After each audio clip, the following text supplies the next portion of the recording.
MP चुनाव को लेकर बीजेपी पूरी तरह तैयार। उम्मीदवारों की फाइनल लिस्ट में सिंधिया का नाम। आखिर किस सीट से लड़ेंगे सिंधिया? पीएम मोदी का सिंधिया के लिए स्पेशल प्लान।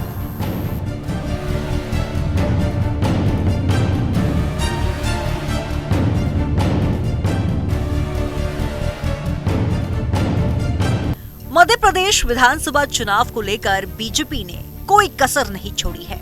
अब तक भाजपा उम्मीदवारों की 4 लिस्ट जारी हो चुकी है।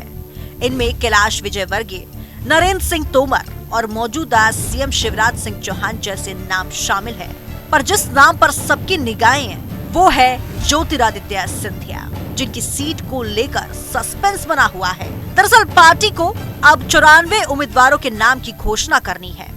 इसे लेकर बीजेपी कोर ग्रुप की बैठक बीती शाम भोपाल में हुई। इस बैठक में ऐसा कुछ हुआ जिसके बाद सिंधिया के चुनाव नहीं लड़ने की अफवाह फैल गई, जिसे लेकर शुक्रवार सुबह ज्योतिरादित्य सिंधिया के ऑफिस से इन अफवाहों और खबरों का खंडन कर दिया गया है और उनको भ्रामक बताया गया। सिंधिया के ऑफिस से जारी की गई सूचना के अनुसार आज सुबह से खबर कुछ मीडिया संस्थान के द्वारा प्रसारित की गई है कि माननीय केंद्रीय मंत्री ज्योतिरादित्य सिंधिया जी ने कल भोपाल की कोर कमेटी मीटिंग में स्वयं विधानसभा चुनाव लड़ने से मना किया है। ये खबर पूरी तरह आधारहीन है और फर्जी है।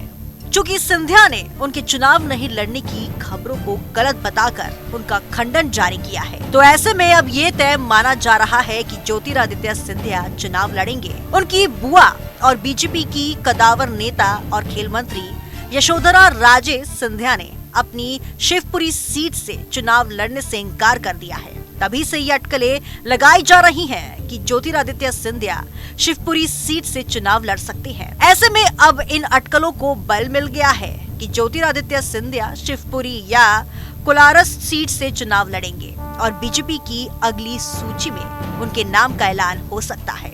हालांकि गुना की बमोरी सीट से भी उन्हें टिकट दिया जा सकता है, जहां उन्हीं के करीबी महेंद्र सिसोदिया को भी दावेदार माना जा रहा है। भाजपा सूत्रों के अनुसार रविवार को एमपी चुनाव को लेकर दिल्ली में बड़ी बैठक होने वाली है। पार्टी पीएम मोदी के उत्तराखंड दौरे से लौटने का इंतजार कर रही है।